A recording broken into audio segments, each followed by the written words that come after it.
At first I thought it was love, but I discovered in the worst possible way that some men only know how to love with closed fists. Hello, my dears. My name is Carla, but you can call me Grandma Carla. I'm 72 years old, and I was born in Harrisburg, Pennsylvania in 1953.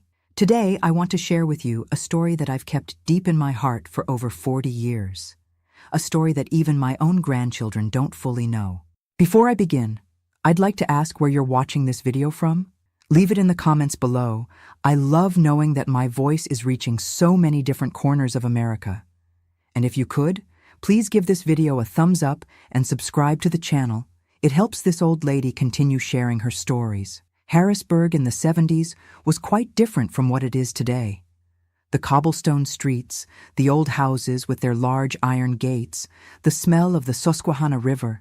It was a city that breathed tradition, where everyone knew everyone, and where proper young ladies, as I was considered, had to follow very strict rules. I was an elementary school teacher back then, teaching at Lincoln Elementary. I loved my students, loved teaching.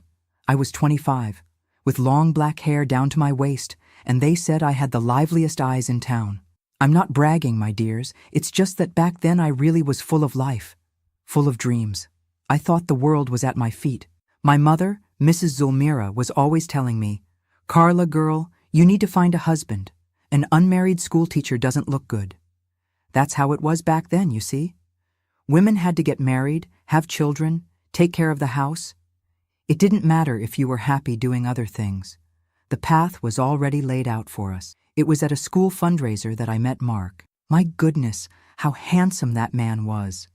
Tall, strong, with a well-trimmed mustache that was fashionable at the time, and a smile that seemed to light up the entire room. He had come from Philadelphia to work as a manager at the First National Bank that had just opened a new branch in Harrisburg. "Would you do me the honor of this dance?" he asked, extending his hand to me in the middle of the fundraiser. I felt my knees weaken. Just imagine, a man like that, so elegant, so well-spoken, wanting to dance with me. From that day on, Mark became the main topic in the teacher's lounge. "Carla, did you see how the bank manager only had eyes for you?" My colleagues commented, some with envy, others with genuine happiness for me. A week after the fundraiser, he appeared at the school door with a bouquet of daisies. To this day, I don't know how he discovered they were my favorite flowers. "Would you have dinner with me on Saturday, Miss Carla?" he asked, in front of everyone, making me blush to the roots of my hair. How could I say no? And to be honest with you, my dears, I didn't want to say no. That man had affected me in a way that no other had managed before. Our courtship was like a fairy tale. Mark was everything a girl could dream of at that time. Educated, gentlemanly, respectful. He opened the car door for me, pulled out my chair for me to sit in restaurants, brought me small gifts for no special reason. A book he had seen and thought of me. A chocolate when he knew I was tired after a difficult day at school. "Carla, you're the most incredible woman I've ever met," he would tell me, holding my hands in his. "I've never seen anyone with so much love for life, with so much passion for what they do. And the best part, he seemed genuinely interested in my work. He asked about my students, about my teaching methods, listened attentively when I talked about one child's difficulties or another's. At that time, this was rare. A man who valued a woman's work was practically an endangered species. My mother was in heaven, of course. Daughter, hold on to that man. Bank manager, handsome, educated. That's the kind of catch that doesn't come along twice in a lifetime. 6 months after we met, at a candlelit dinner at the best restaurant in town, he knelt and took a velvet box from his pocket. "Carla, would you make me the happiest man in the world by agreeing to be my wife?" The ring was beautiful, a small diamond that sparkled like a star. But more beautiful than the ring was the sparkle in his eyes, or at least that's what I thought at the time. "Yes," I answered without hesitation. At that moment, I truly believed I had found the man of my life, my companion, my safe harbor. The wedding was in the summer of 1979. A simple but beautiful ceremony at First Presbyterian Church. I wore a white dress that my mother and I sewed together, with lace that came specially from New York. Mark was very elegant in a tailored navy blue suit. When we entered the reception together, I felt as if I was floating. It was the happiest day of my life. Forever, he whispered in my ear during our first dance as husband and wife. If only I had known what forever would really mean. The first few months were wonderful, like a continuation of our courtship. We had bought a simple but cozy house in the suburbs. I continued teaching. He worked at the bank. On weekends, we went to Lake Harrisburg, had barbecues with friends, went to the movies. We were happy, or at least I was. It was on our first wedding anniversary that I noticed the first sign. We had arranged to have dinner out at the same restaurant where he had proposed to me. I got all dressed up, put on my best dress, the perfume he had given me as a gift. I waited, and Mark never showed up. When he finally appeared around 10 at night, he smelled of alcohol and had an irritated expression. "Sorry, I had a last-minute meeting at the bank," he said dryly, without looking me in the eye. Later, I discovered that the meeting had been at the bar with his work colleagues. It was the first of many lies to come. Gradually, almost imperceptibly, things began to change. The attentive, affectionate Mark, interested in my affairs, gave way to a distant, irritable, critical man. "Do you really need to wear that dress? Isn't it a little tight on you?" he would comment, making me feel insecure about my body. "This habit of yours of talking to everyone, it almost seems like you're flirting with other people's husbands," he would say, when I simply exchanged a few words with neighbors or couple friends. My work, which he had once valued so much, became a reason for constant criticism. Why continue teaching? The salary is a pittance, and you come home too tired to properly take care of the house. But I resisted. I loved my students, loved teaching. It was the only thing that made me feel I was still myself, the Carla that existed before being Mark's wife. In 1982, I became pregnant with our first and only child, Raphael. I thought a baby might bring us closer again, bring back the Mark from the beginning. For a brief period, it worked. During pregnancy, he went back to being attentive, concerned, present. He fixed up the baby's room, went with me to doctor's appointments, massaged my swollen feet at night. "It's going to be a boy, I'm sure," he would say, running his hand over my belly. "Strong like his father." And it was a boy indeed. Raphael was born on a spring morning, healthy, with his father's eyes and my upturned nose. Mark seemed like the proudest man in the world when he held his son for the first time. "My champion," he whispered, kissing the baby's forehead. But the honeymoon was short-lived. With sleepless nights, diapers to change, the baby crying, Mark's irritation returned in full force. "Can't you make that boy stop crying? How am I going to work tomorrow without sleeping properly?" he would complain, going to sleep in the living room when Raphael had colic and cried all night. It was during this time that the first aggressions began. Not physical, not yet.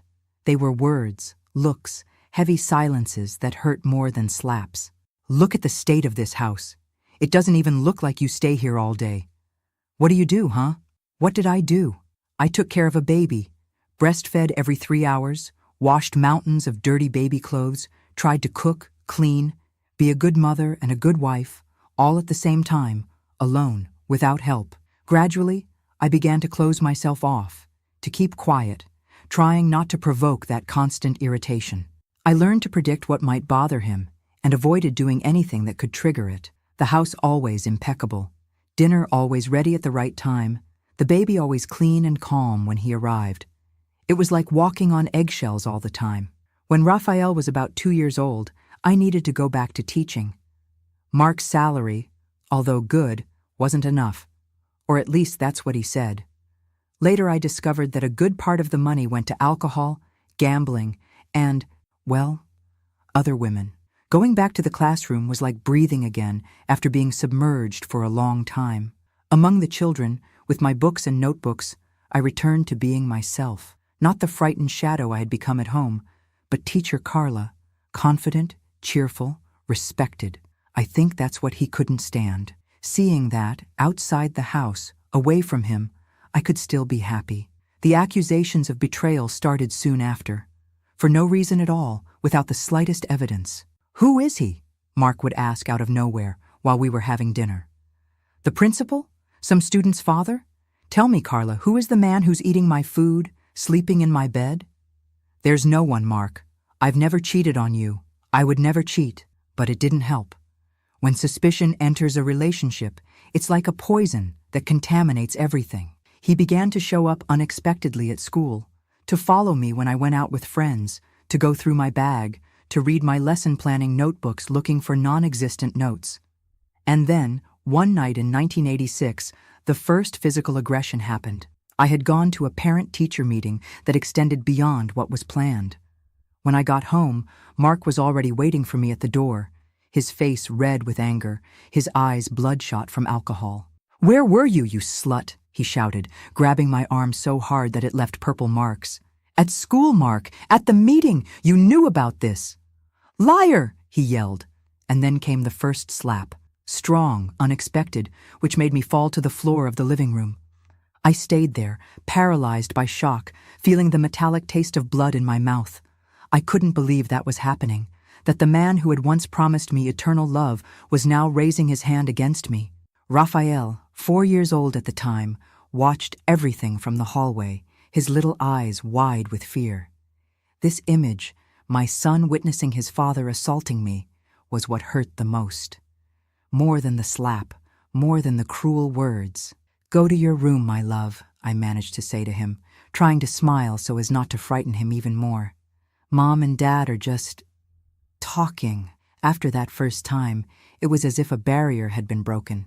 The slaps became pushes, the pushes became punches, the punches became kicks, always followed by remorse, promises, vows of change.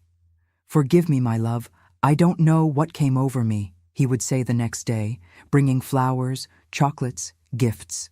"It will never happen again, I swear on my life." And I believed him, or pretended to believe. Because what else could I do?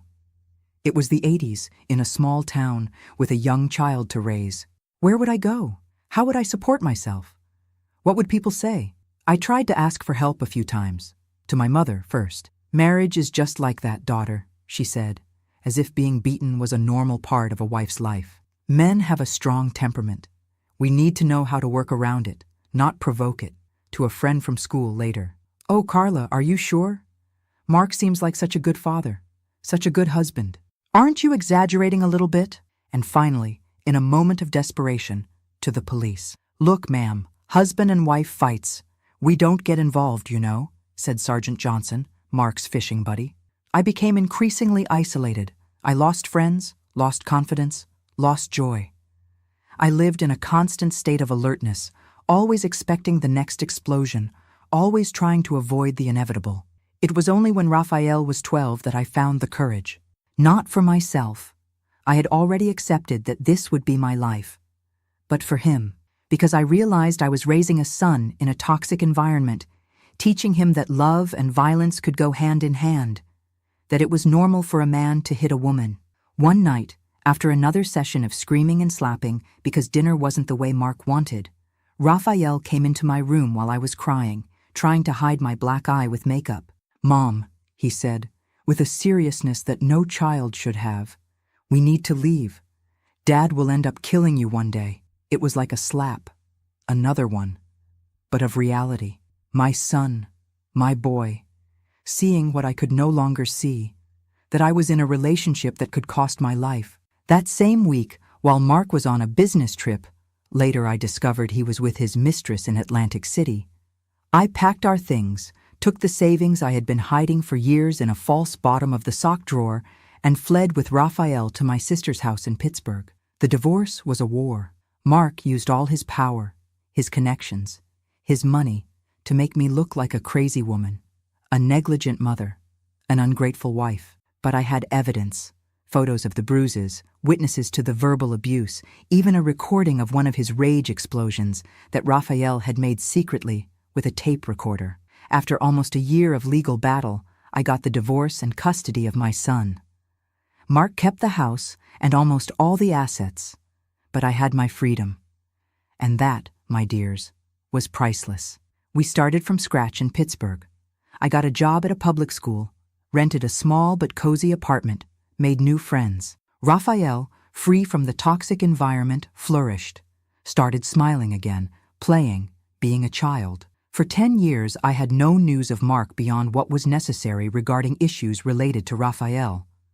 I heard, through mutual acquaintances, that he had remarried and divorced shortly after, that he continued at the bank, that he had been promoted, that he continued drinking. Gradually, the wounds healed. They didn't disappear. Some marks remain forever, but they stopped hurting constantly. I began to feel beautiful, intelligent, capable again. I began to believe that I deserved good things. In 2001, with Raphael already in college in Philadelphia, I decided to return to Harrisburg. The city had changed. I had changed. I wasn't afraid of running into Mark on the streets anymore. I heard he had moved to Florida years before. I missed the smell, the streets, the accent of my hometown. I bought a simple little house in the Highland neighborhood with a small garden where I planted roses of all colors. I retired as a teacher, but continued giving private lessons to children with learning difficulties. I had my group of friends, my activities at church, my organized and peaceful life. I was finally at peace, or so I thought. If this story is touching your heart, please leave your like and subscribe to the channel. Now I'm going to tell you how my peaceful life was interrupted in the most brutal way possible when, after so many years, Mark crossed my path again. But also how I found within myself a strength I didn't know existed. I'd also like to take this moment to ask you in the comments, have you ever had a great love? Are you still living with them? Tell me in the comments because I'm quite curious. Many of you must be wondering how a man who seemed so perfect turned into the monster I described. I'll now tell you how I realized I had married a stranger, not the man I met.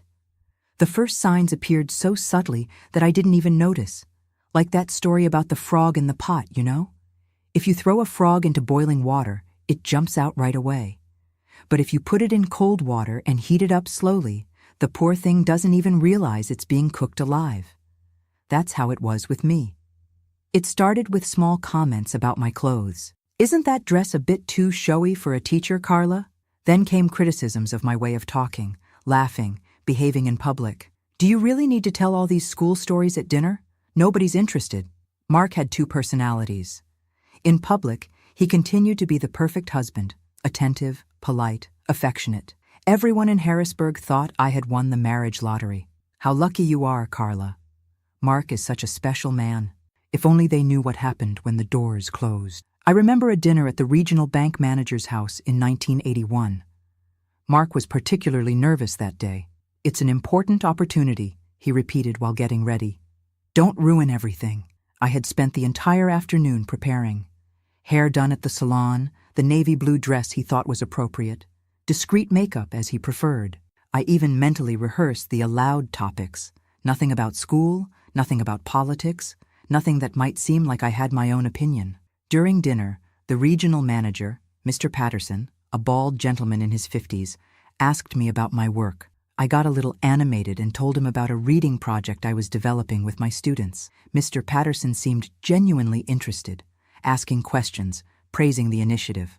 On the way home, as soon as we got in the car, Mark exploded. You just can't keep your mouth shut, can you?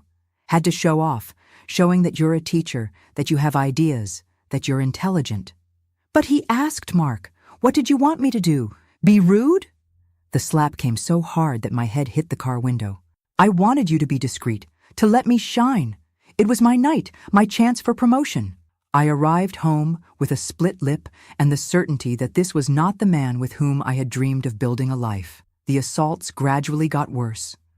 What started with slaps evolved into punches, kicks, shoves against the wall. Mark was careful to hit where the marks wouldn't show. On the stomach, back, thighs. When he accidentally left a visible mark, I made up excuses. I hit my face on the cabinet door, I explained to my principal when I showed up with a black eye at school. She looked at me for a long time, a look that said she didn't believe a word, but also didn't know how to help. Be careful, Carla. Those cabinets, they're treacherous. In 1984, I discovered the first betrayal. Mark was taking a shower when his cell phone, an expensive novelty at the time, rang. I answered without thinking. Hi, honey. Everything okay? I miss you. When will we see each other again? The voice was young, sweet, confident. I hung up without answering. When I confronted Mark, The reaction was explosive. "Now you're snooping through my phone? Who do you think you are? I'm your wife, and you're cheating on me." The beating that day was so violent that I couldn't go to work for a week. I told the school I had fallen down the stairs. Another lie to protect the monster who lived in my house. The betrayals became frequent. Different perfumes on his shirt, lipstick stains, motel charges on the credit card. And with each discovery of mine, his reaction became more violent. In 1987, I contracted a sexually transmitted disease. The doctor, embarrassed, explained to me that my husband would need treatment too. "Doctor, this can only come from sexual intercourse, right?" I asked, already knowing the answer. "Yes, Mrs. Carla. There is no other form of contagion." I arrived home determined to confront him once and for all. Raphael was at a friend's house. It was time to lay the cards on the table. "Mark, we need to talk. I went to the doctor today and—" I couldn't finish the sentence. He flew at me like a wild animal. "You slut! You've been cheating on me and still have the nerve to claim you're sick?" The beating that day left me unconscious. When I came to, I was on the kitchen floor, a trickle of blood running from my forehead. Mark was sitting at the table, calmly drinking. "Next time you make up a story like that, you won't wake up," he said, without even looking at me. I realized at that moment that he could really kill me. It wasn't just an empty threat. And worst of all, he would feel justified. I began to secretly plan my escape. I saved small amounts of money that I hid inside an oatmeal can in the kitchen cabinet. I separated important documents, photos, things I couldn't leave behind. I packed a small suitcase and hid it at the back of the closet, under old blankets. But I didn't have the courage to go. Not yet. The fear was greater than the desire for freedom. Fear of what he would do if he found me. Fear of the scandal. Fear of not being able to support my son alone. In 1989, Mark lost his job at the bank. I never knew exactly why. He said it was political persecution, but I heard from acquaintances that it had something to do with missing money and a young female client who threatened to sue the bank for harassment. With unemployment, things drastically worsened. Mark began to drink even more, to stay at home all day, to control my every step. I could no longer call anyone without him by my side, listening to the conversation. I couldn't go to the market without saying exactly how long it would take and where I would go. Raphael, 7 years old at the time, began to have problems at school.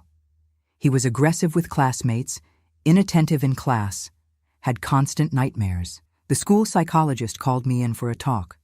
"Mrs. Carla, Raphael drew this in art class today." She showed me a paper where my son had drawn a large, threatening male figure with what appeared to be a belt in his hand, and 2 smaller figures, one fallen on the floor with red spots, another hidden behind a rectangle that I imagined to be a bed or sofa. My heart froze.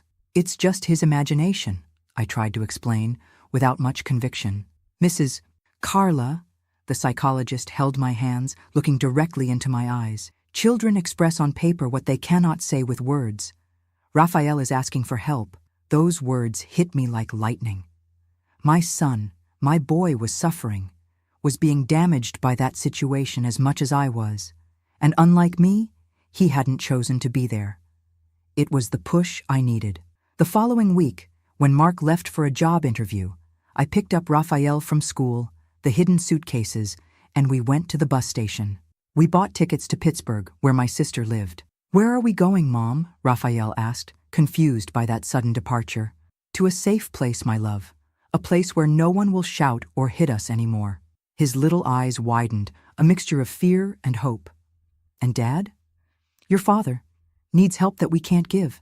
Maybe someday, when he's better, you can see each other again." It was the hardest and also the bravest thing I've ever done in my life, leaving everything behind, house, furniture, memories, the life I knew, to start from scratch.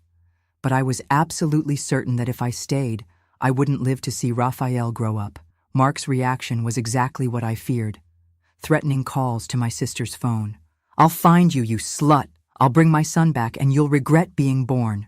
He showed up in Pittsburgh 2 weeks later, drunk, shouting in front of my sister's building.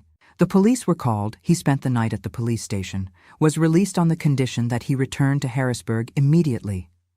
But that was just the beginning of the war. He hired an expensive lawyer, filed for custody of Raphael, claiming that I was mentally unstable, that I had abandoned the home, that I was a negligent mother. Luckily, my sister knew a lawyer who agreed to represent me, charging only what I could afford. Dr. Nestor was an elderly gentleman with vast experience in family law and an even bigger heart. "Mrs. Carla," he told me at our first meeting, "don't worry. The truth always comes out in these situations, and your truth is stamped on your son's face." The process was long and painful. I had to relive every abuse, every humiliation, every mark. Raphael, at only 8 years old, had to speak with social workers, psychologists, the judge. It was an ordeal for all of us. But Dr. Nestor was right. The truth came out. Former neighbors testified to having heard screams, crying, sounds of aggression. Doctors confirmed old injuries consistent with domestic violence. The school psychologist presented the drawings and reports on Raphael's behavior. And most importantly, my son, with a courage that moved me, told his truth. "My father hit my mother almost every day," he told the judge, his voice trembling but firm. "I would hide under the bed, but I could still hear everything." In September 1990, we left the courthouse with custody granted to me. Mark would have the right to bi-weekly visits, always supervised by a social worker. He never showed up for any of them. For years, we had no more news of him, except for occasional rumors. That he had gone back to work in banking, but in a lower position. That he had remarried and divorced shortly after. That he was having health problems because of drinking. I rebuilt my life in Pittsburgh. I got a job as a teacher, made new friends, even started going out with a coworker. Nothing serious, just a coffee here, a movie there. I was learning to trust again, to smile without fear, to be myself. Raphael grew up strong, intelligent, kind, the opposite of his father in every way. On the rare occasions when we touched on the subject of Mark, he would say, "Mom, he taught me one important thing, the kind of man I never want to be." In 2001, with Raphael already in college in Philadelphia studying engineering, I decided it was time to return to my roots. Harrisburg had been the scene of my nightmare, but it was also my hometown, where I grew up, where I had good memories of childhood and youth. I bought a simple house in the Highland neighborhood, far from the house where we had lived with Mark. A place of my own, with a small garden where I planted roses of all colors, a luxury I could never have during the marriage, as he thought it was a waste of money. I retired as a teacher, but continued giving private lessons to children with difficulties. It was a simple, quiet, happy life in its own way. I had my friends, my crafts group at church, my plants, my books. I talked to Raphael almost daily on the phone, and he came to visit whenever he could. In 2003, I heard from an old acquaintance that Mark had returned to Harrisburg. He was sick, liver cirrhosis, a consequence of years of alcoholism, and had come to stay with an older brother who still lived in the city. I felt a strange mixture of emotions upon receiving the news. It wasn't hatred, nor fear. Perhaps a kind of distant pity, as if he were a character in a sad story I had read a long time ago. "Are you okay with that?" my friend asked, concerned. "I am," I answered, and it was true. This city is big enough for both of us. What I didn't know was that Harrisburg wouldn't be big enough to keep a distance from the man who had destroyed so many years of my life. And that even sick, aged, apparently defeated by life, Mark still harbored within himself the same monster as always, just waiting for the right moment to reappear. Starting over at 37 wasn't easy. I had only a suitcase of clothes, some hidden savings, and a traumatized son to raise. But when we arrived in Pittsburgh, at my sister Helen's house, I felt for the first time in years that I could breathe without fear. "Welcome to your new life," Helen said, as she opened the door to the small 2-bedroom apartment where she lived alone since her separation. Not many explanations were necessary. She had always suspected something was wrong in my marriage, even with all my skill at hiding the marks and forcing smiles. The apartment was cramped for 3 people, but it seemed like a palace compared to the house of horrors where I lived with Mark. There were no shouts, no doors slamming, no sound of heavy footsteps announcing danger, just the comforting silence of peace. Raphael slept with me in the guest room. In the first few weeks, he woke up screaming almost every night. "He's going to find us, Mom. He's going to take us back." I hugged him tightly, feeling his small heart racing against my chest. "We're safe now, my love. No one is going to hurt us anymore." It was a promise I wasn't sure I could keep, but I repeated it with all the conviction I could muster. Pittsburgh was a university town, vibrant, full of opportunities. Helen worked as a nurse at the university hospital, and through her contacts, I got an interview for a substitute teacher position at a public school. I remember how nervous I felt that morning. I carefully chose my only interview outfit, a navy blue skirt and a simple white blouse that I had brought in the suitcase. Helen lent me a pair of shoes and a discreet necklace. "You're going to nail it," she said, as I looked at myself in the mirror, trying to recognize the woman staring back at me. She was no longer the confident young woman from before the marriage, nor the frightened shadow of the last years with Mark. She was someone in between, trying to rebuild herself. The school principal, Mrs. Jenkins, was a lady in her 60s, gray hair pulled back in a severe bun, thick framed glasses on the tip of her nose. She analyzed my resume for long minutes while I tried to control the trembling in my hands. 10 years of experience in Harrisburg. Good references, she murmured, without raising her eyes from the paper. "Why did you leave there, Miss Carla?" The question I feared. I had rehearsed various answers the night before, all avoiding the complete truth. Family matters. Needed a change. Came to accompany my sister. But sitting there, before that woman who seemed to see through my rehearsed words, I decided to risk the truth. I fled from an abusive marriage, Mrs. Jenkins. My ex-husband had been abusing me for years. I left with just my son and what fit in a suitcase. I'm starting from scratch. She slowly removed her glasses, her eyes now fixed on mine. For a moment, I thought I had made a terrible mistake, that she would judge me unstable, problematic, a bad influence on the students. "My dear," she finally said, her voice softening in a way that didn't match her austere appearance. "You're not starting from scratch. You're starting with 10 years of experience, with your courage, with your ability to protect your son. That's worth more than any diploma." I started working the following week. A 4th grade class, 30 curious and noisy children who quickly became my safe haven. In the classroom, I was still Miss Carla, competent, creative, respected. There, for a few hours a day, I could forget I was a woman fleeing from her own past. The salary wasn't much, but with Helen's help with expenses, we managed to get by. In 3 months, we had saved enough to rent a small apartment near the school, just 1 bedroom, a tiny living room, and a kitchen that barely fit 2 people. But it was ours. A safe space, just ours. The first night in our new home was magical. We had a picnic on the living room floor, since we didn't have a table yet, eating sandwiches and drinking soda straight from the bottle, something Mark would never allow. "We're on an adventure, aren't we, Mom?" Raphael asked, his eyes shining with a joy I hadn't seen in a long time. "Yes, my love. The biggest adventure of our lives." But not everything was rosy. The divorce process was a cruel battle.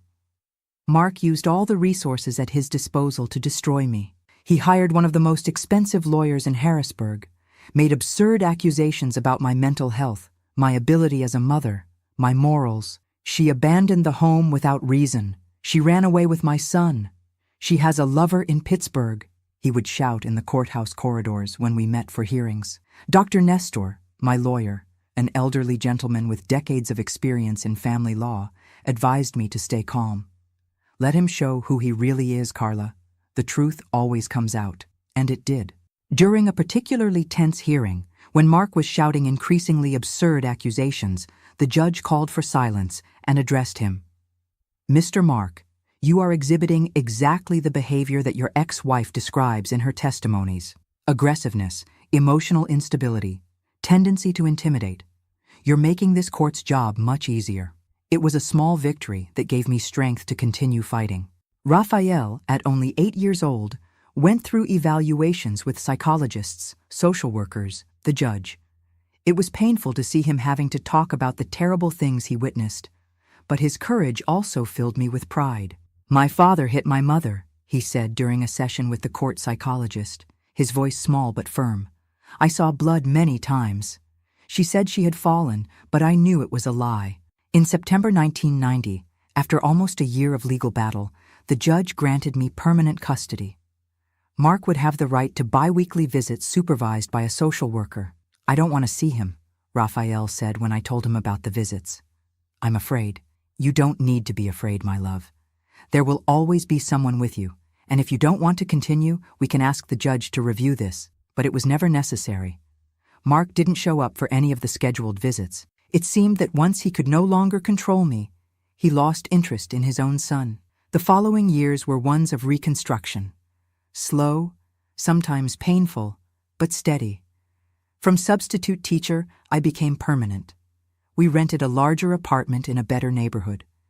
I managed to buy a used car, a freedom I never had during the marriage, since Mark wouldn't allow me to drive. "It's too dangerous for women," he would say. But in truth, it was just another way to keep me dependent, isolated. Raphael adapted well to the new school, made friends, started practicing martial arts, something that helped him a lot to channel the anger and fear he still carried inside. Gradually, the nightmares diminished, the frightened expression giving way to more frequent smiles. I was healing too. I started therapy, a luxury I paid for with sacrifice, but which was essential for my recovery. Gradually, I began to understand the mechanisms of abuse, how I had fallen into that trap, how I could avoid repeating the pattern. "The fault was never yours, Carla," my therapist, Dr. Elizabeth, always repeated whenever I began to question myself. Abusers are masters of manipulation, of making the victim feel responsible. It was a long process learning not to blame myself, not to think, if I had been a better wife, if I had kept the house cleaner, if I hadn't provoked him, to understand that nothing, absolutely nothing, justifies violence. In 1994, 4 years after the divorce, I allowed myself to start living again, not just surviving. I accepted an invitation from a fellow teacher for coffee after class. Anthony was a widower, had 2 teenage children, and a gentleness in his eyes that reminded me of the father I lost as a child. Our first meeting was at a coffee shop near the school. I was so nervous that I spilled sugar on the table, my hands trembling as I tried to organize my thoughts. I hadn't gone out with a man in so long that I had forgotten what it was like. "You don't need to be nervous, Carla," Anthony said, his voice calm as always. "We're just 2 friends having coffee." But it was more than that, and we both knew it. It was a giant step for me, a statement that I still believed there could be kindness in men, that not all of them were like Mark. Anthony and I dated for almost 2 years. It was a sweet, respectful relationship, without pressure. He understood my traumas, respected my boundaries, never demanded more than I could give. "You deserve to be loved the right way," he would tell me when I apologized for some insecurity, some sudden fear. We never moved in together or got married. Perhaps I would never be ready for that again. But he taught me that intimacy doesn't have to mean control, that love doesn't have to hurt. In 1997, Raphael was accepted to Carnegie Mellon University for civil engineering. I'll never forget his illuminated face when he saw his name on the list of accepted students. "I did it, Mom. I did it." I hugged him tightly, tears flowing freely down my face. That frightened boy who fled with me with a suitcase of clothes was turning into a brilliant, strong, upright man, despite everything, or perhaps because of everything we had lived through. It was around this time that I began to feel the call to return to my roots. Harrisburg was no longer the scene of my nightmare. It was the city where I was born, where I had happy moments before Mark, where I still had childhood friends, cousins, aunts. "Are you sure, Mom?" Raphael asked, worried when I told him about my desire to return. "What if he's still there? I'm not going to live in fear forever, son. I've already given him too much power over my life." In 2001, with Raphael already settled in an apartment near the university, I decided it was time. I made arrangements for my early retirement as a teacher. The years of contribution in Harrisburg, plus the years in Pittsburgh, guaranteed me this right. Anthony and I said goodbye with affection and the promise to keep in touch. His children were already on their way in life, and he was planning to move to the coast soon to fulfill the dream of a bed and breakfast by the sea. "You'll be fine, Carla," he told me at our last meeting. "You're the strongest woman I've ever met." I returned to Harrisburg on a spring day in 2001. The characteristic smell of the city, a mixture of the Susquehanna River with the sweet scent of the chocolate factory, hit me as soon as I got off the bus. It was as if time had stood still in many ways. With my small savings and the money from selling the car, I managed to buy a simple house in the Highland neighborhood, far from the area where I lived with Mark, where I could truly start from zero. The house needed renovations, but it had a sunny backyard where I started planting a garden, something I always wanted and never could have during the marriage. Roses, sunflowers, lavender, herbs for tea. My own little paradise. I started giving private lessons to supplement my retirement. Children with learning difficulties, teenagers needing reinforcement for college entrance exams. The work kept me active, connected, useful. I renewed old friendships, made new ones. I joined a crafts group at the neighborhood church, started attending a senior choir, even though I didn't consider myself elderly yet at 48. Life was simple, but satisfying. Raphael graduated with honors in 2002 and got a good job at an engineering firm in Philadelphia. He would visit me regularly, always concerned that I was really okay, really safe. "Mark never came after you?" he would always ask, the old fear still present in his eyes. "No, my son. And even if he did, I'm no longer that frightened woman. I've learned to defend myself." It was true. Besides the therapy that I continued doing, even if less frequently, I had taken a self-defense course in Pittsburgh, had installed reinforced locks on all doors and windows of the house, kept pepper spray in my purse and beside the bed. I didn't live in fear, but I wasn't naive either. I knew that abusers rarely give up easily on their victims. Statistically, the most dangerous period for a woman is precisely when she manages to leave the abusive relationship. The abuser, without the control he had before, frequently resorts to increasingly desperate and violent acts. I had escaped that fate once, when I fled to Pittsburgh. But now, being back in Harrisburg, I knew I needed to keep my eyes open. In 2003, through an old school colleague whom I met by chance at the market, I learned that Mark had returned to Harrisburg. He was sick, liver cirrhosis, and had come to stay with his older brother who still lived in the city. The news didn't affect me as much as I feared. I didn't feel fear or anger, just a strange indifference, as if it were information about a stranger, not about the man who had destroyed so many years of my life. "Are you okay with this?" my friend asked, genuinely concerned. "I am," I answered honestly. "This city is big enough for both of us." That night, I called Raphael to tell him the news, trying to sound casual so as not to alarm him. "Mom, I don't like this," he said immediately. "Why don't you come to Philadelphia? We can find an apartment near mine." "Son, I'm not going to let him drive me out of my city again. I've already run away once. I'm not running away again." I promised Raphael to take extra precautions, stay alert to any strange movement, not walk alone at night. It was enough to calm him down, but not enough to prevent what was to come. For months, I had no sign of Mark. I occasionally heard about him, that he was increasingly sick, that he rarely left his brother's house, that he drank despite medical recommendations. But I never saw him. We never crossed paths in the streets of the city. I began to relax, to lower my guard. Maybe he didn't even know I had returned. Maybe he didn't care anymore. Maybe he was too busy fighting his own disease to worry about ghosts from the past. I was wrong. Terribly wrong. One night in June 2004, while I was grading papers from my private students, I heard a strange noise coming from the back of the house. I thought it might be some cat in the yard. I had started feeding a stray that appeared regularly. "Kitty?" I called, opening the kitchen door that led to the yard. "Is that you, little one?" Darkness greeted me. The yard was silent, except for the soft rustling of the rose leaves in the wind.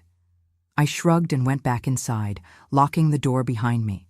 I didn't realize that by opening that door, I had sealed my fate. I didn't realize that eyes were watching me from the shadows. Eyes I knew very well, eyes that I once thought were the window to the soul of the man I loved, but that had long since become the entrance to my worst nightmare. Mark had found me, and he wasn't ready to leave me in peace. I finished grading my students' work around 10 at night. I was exhausted, but satisfied with the progress that little Matthew was making with reading. That boy reminded me so much of Raphael at the same age. Curious eyes, sharp mind, just needing a little more attention to blossom. I put the notebooks in the folder, had a cup of chamomile tea, a ritual I adopted to calm my nerves after so many years of therapy, and prepared for bed. I turned on the small radio on the nightstand, tuned to a station that played oldies. That night, it was Elton John. Your song filled the room as I brushed my hair, now more gray than black, in front of the mirror. I was almost asleep when I heard another noise, different from the previous one, more defined. It sounded like glass breaking. I sat up in bed, my heart racing. Must be some neighbor, I thought, trying to convince myself. But then I heard footsteps, inside the house, in the kitchen. There was no doubt now. Someone had broken into my house. I grabbed the cell phone on the bedside table, a Nokia brick that Raphael had insisted I have, and dialed 911.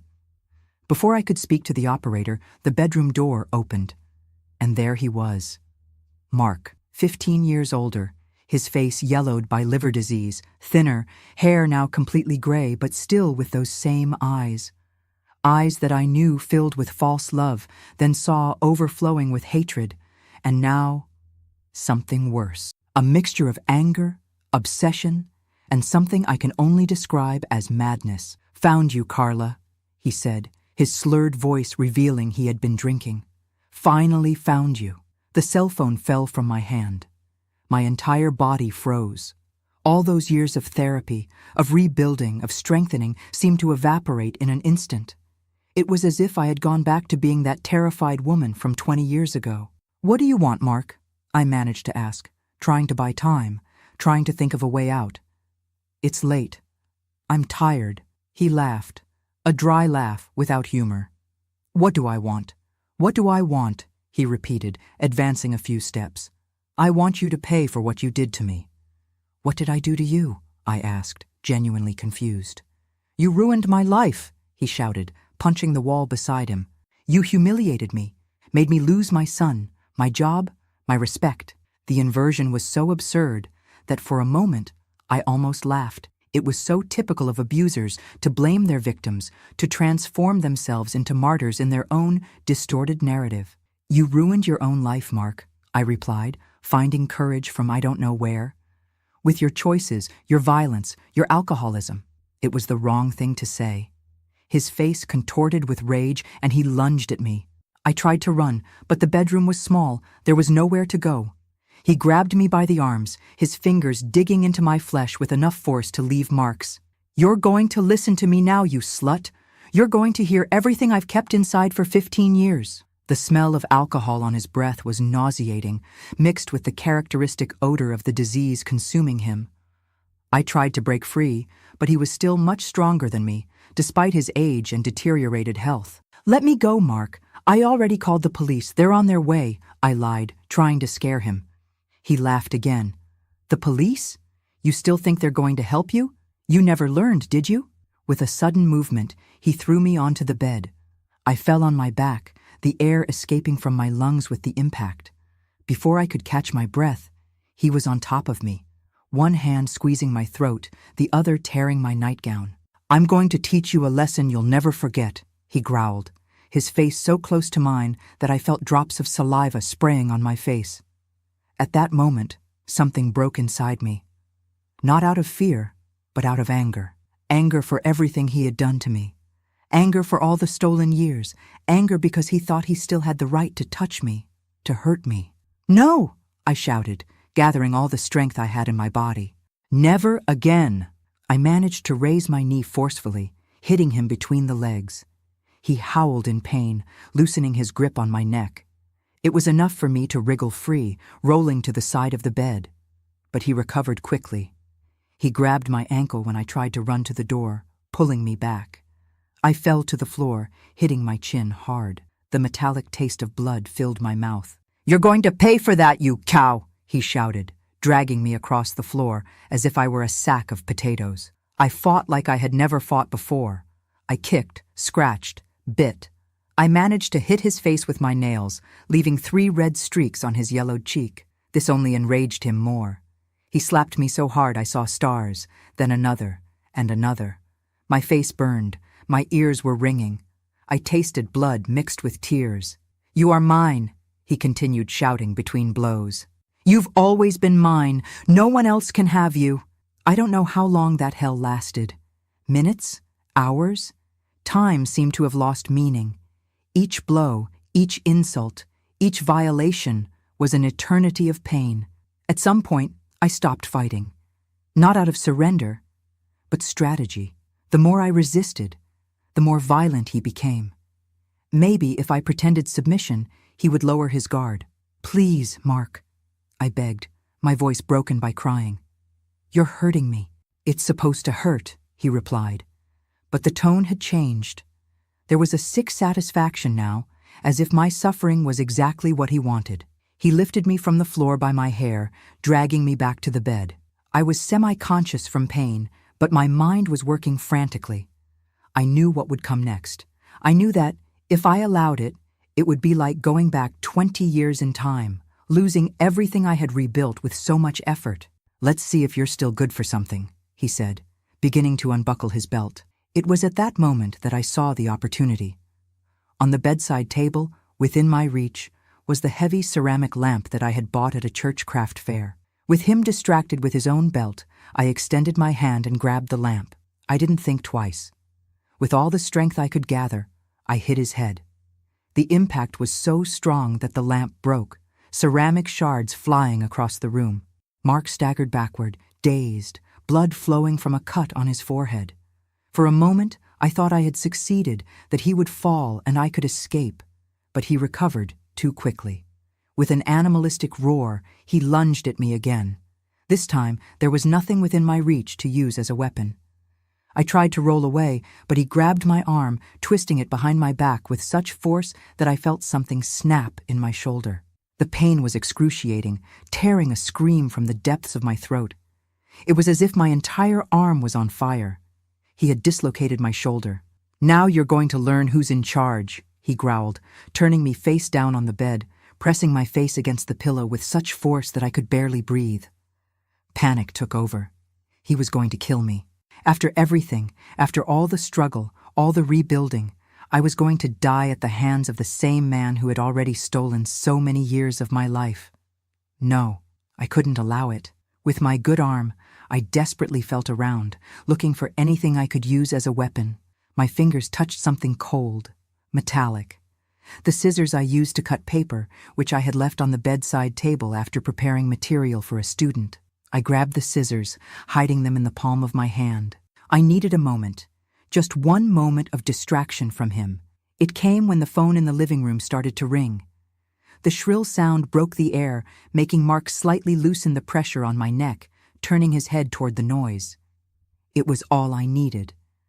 With a quick movement, I turned my body and plunged the scissors into his chest with all the strength I had. The shock in his eyes is something I'll never forget. It wasn't pain, not yet.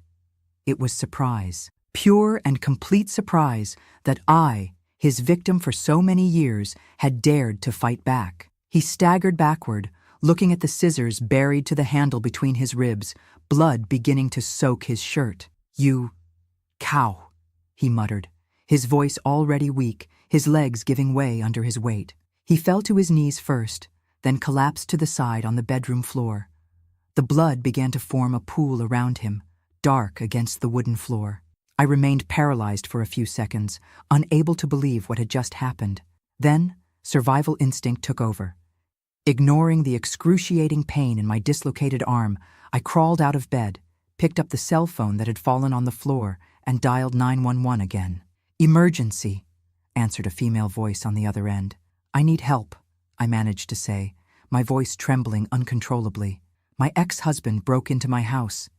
He attacked me. I stabbed him. There's a lot of blood." I gave my address between sobs, and the operator assured me that police and an ambulance were on their way. "Stay on the line with me, ma'am. Don't hang up." I looked at Mark lying on the floor. His eyes were open, fixed on me, but the gleam of hatred had disappeared. He seemed empty. His breathing was shallow, spaced out. Part of me wanted to help him, staunch the bleeding, do something. After all, despite everything, he was the father of my son. We had shared a life, even if filled with pain. But another part, the part that had fought for decades to survive, to rebuild, knew that approaching him would be risking my own life.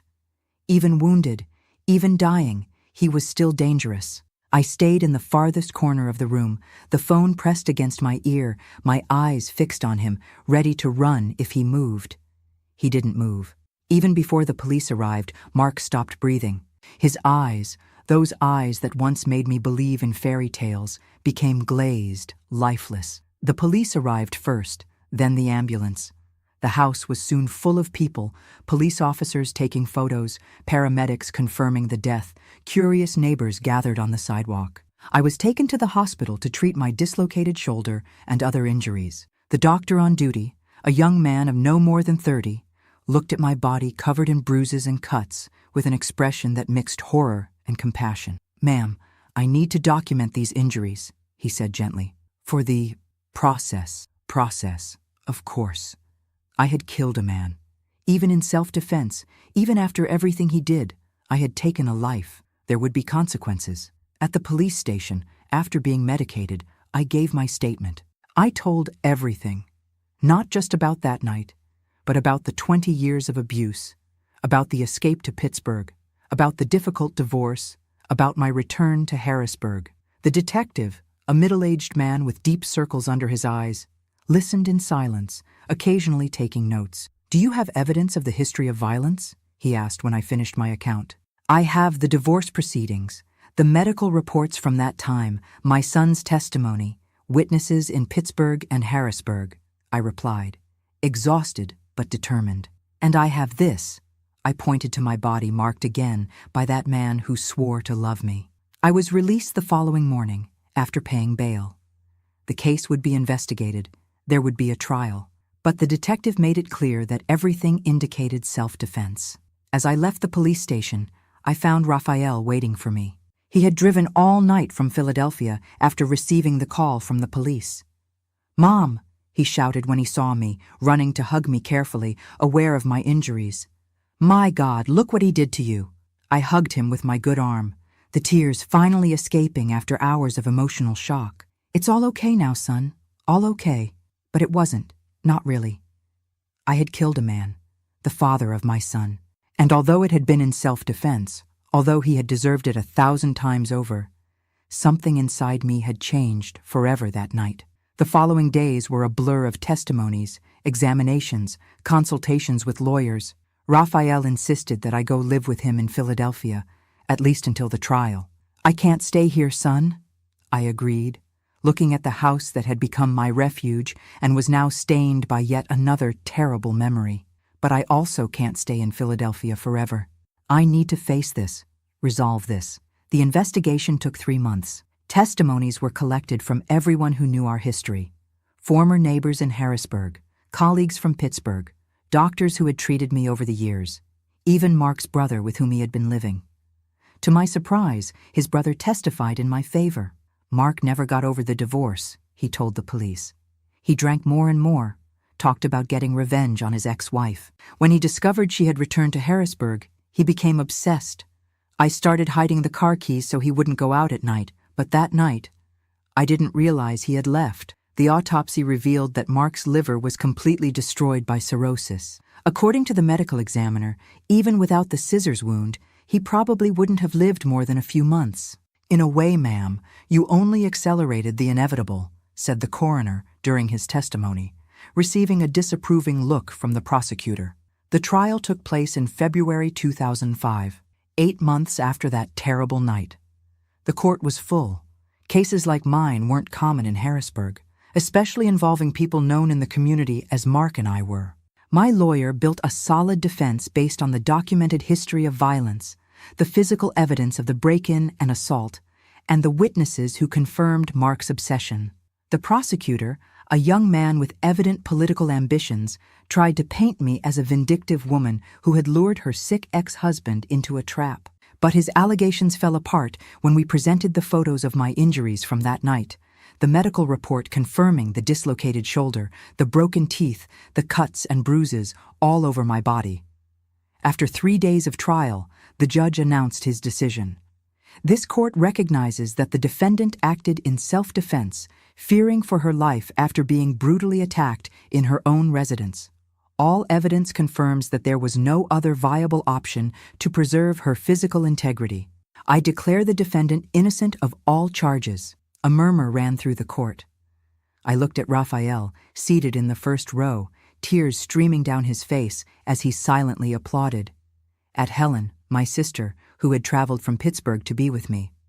At some former students, now adults, who had come to support Miss Carla. I was free, legally free. But emotionally, I knew I still had a long road ahead. I returned to therapy, now dealing not only with the trauma of abuse, but with the guilt of having taken a life, even in self-defense. My therapist, a lady from Philadelphia specializing in cases of severe trauma, helped me understand that what I felt was normal. "You're a good person, Carla," she would tell me. "Good people feel remorse, even when they've done nothing wrong. That's what differentiates them from people like your ex-husband." I sold the house in Harrisburg. I would never be able to sleep peacefully in that room again, and bought a small apartment in Philadelphia near Raphael. I started teaching again, this time adults in a literacy program. Slowly, I healed. Not completely. Some wounds are too deep to fully close, but enough to smile again, to find pleasure in small things, to believe that there was still a future for me. In 2007, Raphael married Julia, an environmental engineer he met at work. She was everything I could wish for my son. Intelligent, kind, strong, and most importantly, they had a healthy relationship based on mutual respect. "She makes me want to be a better man, Mom," Raphael told me on the eve of the wedding. "Like you always wanted me to be." The following year, my first granddaughter, Clara, was born. Holding her in my arms for the first time was like a rebirth. That small life, so perfect, so full of possibilities, was also a symbol that our family history would not be defined by violence and abuse, that we had broken the cycle. "She has your eyes, Mom," Raphael said as I rocked my little granddaughter. "Eyes that see far ahead." In the years that followed, I dedicated myself to two things: my family and other women who, like me, lived or had lived in situations of abuse. I started as a volunteer at a shelter for women victims of domestic violence in Philadelphia. Later, with the help of Raphael and some friends, we founded a small nonprofit that offered free legal and psychological support. "You transformed your pain into purpose," said a young mother, whom we helped leave an abusive relationship. "That gives me hope." Hope. That's what I wanted to offer. The certainty that, no matter how dark the night, there's always a dawn waiting, that no woman needs to accept abuse as her destiny, that there is life, full, rich, meaningful, beyond the walls of a house that became a prison. Today, at 72 years old, I look back and see a life full of ups and downs, of pains and joys, of defeats and mainly victories. I have 3 wonderful grandchildren, a son who is my greatest pride, a daughter-in-law who is like the daughter I never had. The story I shared with you today isn't easy to tell. There are parts of it that still hurt, even after so many years, but I feel it needed to be told, because I know there are many Carlas out there suffering in silence, thinking there is no way out. When I was acquitted by the court in February 2005, many people thought that would be the end of my story. Justice had been done, the monster was dead, the victim free. Just like that, like in movies that end with the villain defeated and the credits roll while happy music plays. But real life isn't like that, my dears. Real life is much more complicated, much deeper. Judicial acquittal didn't automatically bring acquittal from my heart. I had taken a life. No matter how monstrous Mark had been, no matter that I acted in self-defense, this fact weighed on me like a stone. The first nights after the trial were torment. I would wake up screaming, soaked in sweat, reliving those terrible moments over and over.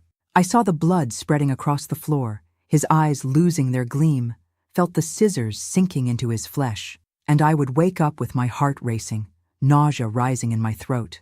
"Mom, you need professional help," Raphael insisted, after finding me sitting in the kitchen at 3 a.m, staring at nothing, a cup of cold tea untouched in front of me. "This is consuming you." He was right, of course. As much as I wanted to be strong, as much as I tried to convince myself that I had done what was necessary, The guilt was eating me from the inside. I returned to therapy, this time with a psychologist specializing in post-traumatic stress disorder in Philadelphia. Dr. Lucy was a woman in her 50s, with gentle eyes and a voice that seemed to wrap around you like a warm blanket on a winter night. In our first session, she told me something I never forgot. Carla, feeling guilty for taking a life, even in self-defense, isn't weakness. It's humanity. It would be much more concerning if you felt nothing. For months, we worked on old and new traumas, Mark's abuses throughout the marriage, the escape to Pittsburgh, the return to Harrisburg, and finally, that fateful night. You didn't want to kill him, she would constantly remind me. You wanted to survive. There's a fundamental difference. It was a slow, painful, but necessary process. Like cleaning an infected wound, it hurts terribly at the moment, but it's the only path to true healing. I sold the house in Harrisburg, of course. I would never be able to sleep peacefully in that room again. Every corner held memories that I needed to leave behind. With the money from the sale, I bought a small apartment in Philadelphia, near Raphael. It wasn't big or luxurious, but it was mine. A safe space, without ghosts. One afternoon, while arranging moving boxes, I found an old photo album. Photos of my wedding to Mark, of the first years together, of baby Raphael in his father's arms. It was like opening a box of poisoned memories. Sitting on the floor of the empty living room, I flipped through those pages with a lump in my throat. We were so young, so full of dreams. In some photos, he smiled at me with what seemed to be genuine love. How could everything have gone so wrong? When exactly did that loving smile transform into the mask of hatred I saw for the last time? I thought about burning the album, destroying all those memories, but something stopped me. Those photos were part of my history, no matter how painful it was. Denying the past would be denying a part of myself. I put the album in a box at the back of the closet. Maybe one day I could look at it without feeling that mixture of pain, anger, and pity. Maybe one day. In the months that followed, I tried to rebuild my life once more. At 52, I felt strangely like a teenager, insecure, searching for my place in the world, learning to live again. Philadelphia was a big, anonymous city, so different from Harrisburg, where everyone knew my name and my story. I started teaching in an adult literacy program. It was initially volunteer work, just to occupy my mind and feel useful again. But it soon became much more than that. It became a passion, a purpose. My students were people like me in many ways. They had faced adversities, carried invisible scars, were trying to start over. There was Mrs. Johnson, a 68-year-old lady who had raised 6 children alone and never had the chance to study. Mr. Wilson, who had worked in construction since he was 12 and hid from his colleagues that he couldn't read. Sheila, a victim of domestic violence who had fled from her husband with 3 small children. Each story I heard was a mirror where I saw reflections of my own journey. And each small victory of theirs, the first word read alone, signing their own name without help, self-confidence slowly growing, was also my victory. You're different from other teachers, Sheila told me one day after class. We feel like you understand, you know? That you've been through bad things too. I smiled, holding her calloused hands between mine. Pain only makes sense if we transform it into something good, Sheila. If it helps other people. It was at that moment, in that simple conversation with a student, that I had an epiphany. The true revenge against Mark, against everything he represented, wouldn't be hatred. Not even his death. It would be transforming the suffering he caused me into strength to help other women. The next day, I sought out a shelter for women victims of domestic violence in Philadelphia. I offered myself as a volunteer, to teach, to listen, to simply be present. The coordinator, a middle-aged social worker named Regina, listened to my story attentively. Your testimony would be invaluable for our women, Carla, she said at the end. Showing that there is life after abuse, that it's possible to rebuild, to start over. That's worth more than 1,000 theoretical lectures. I started slowly, just a few hours a week. I helped with practical tasks, organizing donations, assisting with activities for the children, teaching basic notions of financial management for women who, like me once, needed to learn to live on their own after years of dependency. Gradually, I opened up, sharing parts of my story when I felt it could help. Not as an emotional dump, but as an extended hand. And I understand, I've been where you are. In 2006, Raphael surprised me with a proposal. Mom, I've been thinking, what do you think about formalizing this work you've been doing? Creating a nonprofit, something structured to help more women? My son, always so practical, had already researched everything. The legal procedures, the costs, the possibilities for partnerships. Julia, his girlfriend at the time, now my dear daughter-in-law, worked at a company that had funds for social projects and could be a first sponsor. Son, I don't know if I have the capacity for something so big, I confessed, genuinely frightened by the dimension of the project. Mom, he held my hands, looking me in the eyes with that mixture of affection and determination that always reminded me of his maternal grandfather. You've already done much more difficult things in life. This would just be formalizing what you already do naturally. And thus was born Project New Beginning, a small nonprofit dedicated to offering free legal, psychological, and educational support for women victims of domestic violence. We started small, me, Raphael, Julia, and 2 friends I made in volunteer work. Our first headquarters was a tiny room lent by a church in downtown Philadelphia. Our first official case was Mariana, 28 years old, 3 small children, married for 10 years to a man who regularly beat her. When I met her, she was wearing sunglasses to hide her black eye and long sleeves in the January heat to cover her marked arms. I can't leave him, were her first words. I have nowhere to go. I have no way to support my children. I don't know how to do anything. They were words I knew well, the same ones I repeated to myself for years, the invisible chains that kept me tied to Mark for so long. Mariana, I replied, I'm going to tell you a story, my story. In the weeks that followed, we worked together on her case. A lawyer friend of Raphael's handled the separation process pro bono. A volunteer psychologist attended to Mariana and the children. I helped her prepare a resume, train for job interviews, recover the confidence that abuse had shattered. 2 months later, she was in a small but safe apartment with a part-time job that allowed her to care for her children and, most importantly, free. Free from fear, free from violence, free to start over. You saved my life, she told me, hugging me the day she moved. No, Mariana, I gently corrected. You saved your own life. I just showed you it was possible. The success of Mariana's case brought others. One by one, women began to seek us out, often brought by friends we had already helped. Each story was unique. Each situation required a different approach. But the core was always the same. Women trapped in abusive relationships by fear, financial dependence, children, shame, or the terrible combination of all these factors. The project grew organically.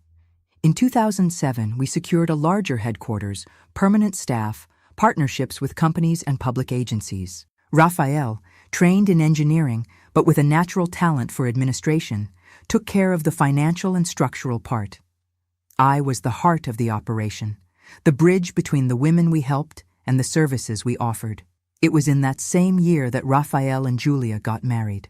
Seeing my son walking to the altar, an upright, respectful, gentle man, the opposite of his father in every way, was one of the greatest joys of my life. You did it, Mom. Helen, my sister, whispered during the ceremony, squeezing my hand. You broke the cycle. Those words meant more to me than any compliment I had ever received, because my greatest fear, during all those years of abuse, was that Raphael would repeat the pattern, that the violence he witnessed in childhood would mark him irreparably. Seeing him there, vowing love and respect to a strong and independent woman, was confirmation that we had won, really won. In 2008, my first granddaughter, Clara, was born.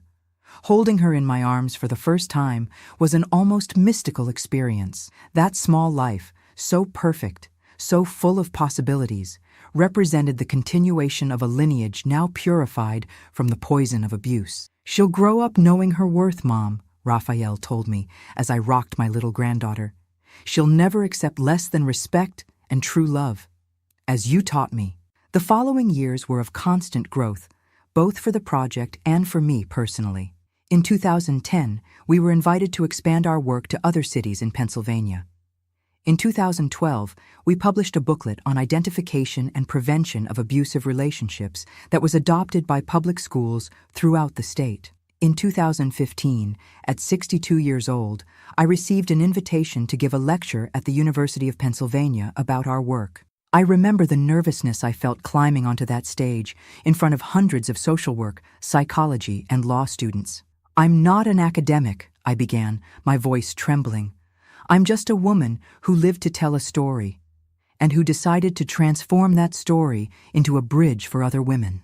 I spoke for almost 2 hours, sharing not just my personal experience, but everything we had learned in the project over the years. The alarming statistics of domestic violence in America, the patterns that repeated themselves in different social classes, age groups, educational levels, the barriers that prevented women from leaving abusive relationships. At the end, during the question session, a young student raised her hand. "Mrs. Carla, after everything you experienced, after almost being killed by your ex-husband, how did you manage not to let yourself be consumed by hatred? How did you find the strength to help other people instead of simply trying to forget?" The question caught me by surprise. No one had ever asked this so directly. I thought for a few moments before answering. "Hatred is like a poison you drink, expecting the other person to die," I finally replied. I realized that continuing to hate Mark, even after his death, would be allowing him to continue controlling my life, my emotions, my future. True liberation came when I understood that the best revenge wasn't wishing harm on him, but building something good from the harm he did to me. That answer, which came almost intuitively, represented a truth that I myself only fully understood at that moment.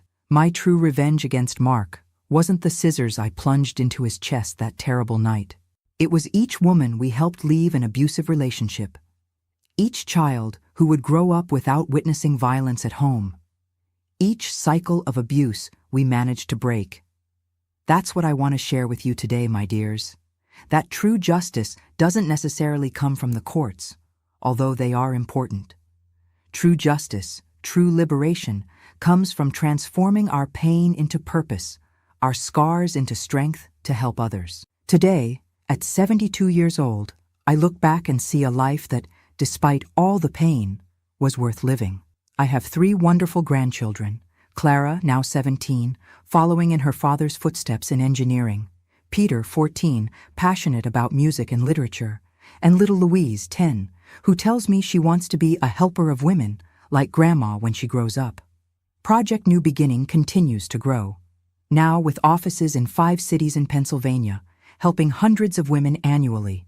Raphael has taken over the executive direction, bringing innovation and strategic vision, while I continue as a kind of senior advisor, or as the team girls affectionately call me, the soul of the project. Mark has been gone for almost 20 years, but the legacy he left wasn't of destruction, as he intended. It was of construction, of healing, of transformation. Not by his merit, of course, but because we chose, Raphael and I, not to allow evil to have the last word in our story. If you're watching this video and identify with any part of my story, I want you to know, you are not alone. There is a way out. There is a new beginning. There is life, full, rich, meaningful, beyond the walls of the house that became your prison. And if you know someone who may be living in an abusive situation, don't close your eyes. Extend your hand. Sometimes all a woman needs to find the courage to leave is to know that someone will be there to hold her when she takes the first step. My dears, before ending this video, I'd like to ask a special favor. If this story touched your heart, please leave your like and subscribe to the channel. Each subscription helps us reach more people, more Carlas, who may be watching secretly, seeking strength to change their lives. Thank you for listening to me this far. Always remember, your story doesn't end in the painful chapters. You have the power to write a different ending. I did it. You can too.